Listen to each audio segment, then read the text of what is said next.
Dear viewers, high commode কিভাবে fittings করব এই সম্পর্কে অনেকে ভিডিও চাইছিলেন। আজকে ইম্পর্টেন্ট ভিডিও নিয়ে উপস্থিত হলাম। ভিডিওটি ধৈর্য সহকারে দেখবেন। প্রথমে এই পাইপের মাপ 3 ইঞ্চি রেখে আমরা পাইপটি কেটে ফেলব। 4 ইঞ্চি পাইপটি কাটা হয়ে গেলে পরে আমরা এখানে স্যাম্পল হাই কমোডটি সেটিংস করব।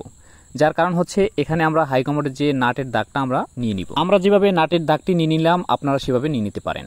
এখন আমরা হাই কমোডটি সেটিং করার জন্য এখানে কিন্তু ভিতরে আমরা ছিদ্র করতে, যাতে হাই কমোডটি ঠিকঠাক মতো এখানে সেটিং হয়, আমরা সেভাবে এখানে ফিটিং করব।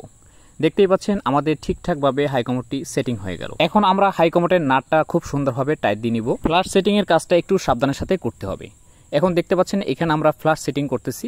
ফ্লাশে কিন্তু দুই সাইডে দুইটা নাট আছে এবং ওয়াশার আছে, সেটা আপনাদেরকে দেখাইতে পারতেছি না। আমি অন্যান্য ভিডিও আপলোড দিছি, সেখানে আপনারা দেখে নেবেন। ফ্লাশ সেটিং এর সময় ভিতর থেকে নাট টাইট দিবেন না। রোসা হাই কমোডের ঢাকনাটা সেট করা খুবই সহজ ব্যাপার।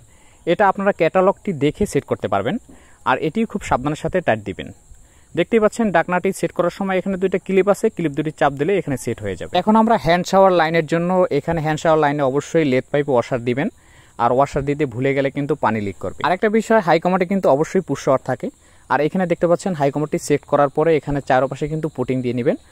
পুটিং না দিলে হাই কমোড থেকে গন্ধ আসবে। ডিয়ার ভিউয়ার্স, ভিডিওটি ভালো লাগলে লাইক করুন, শেয়ার করুন এবং আমার চ্যানেলটি সাবস্ক্রাইব করে পাশে থাকুন। ধন্যবাদ সকলে, ভালো থাকবেন, সুস্থ থাকবেন, খোদা হাফেজ।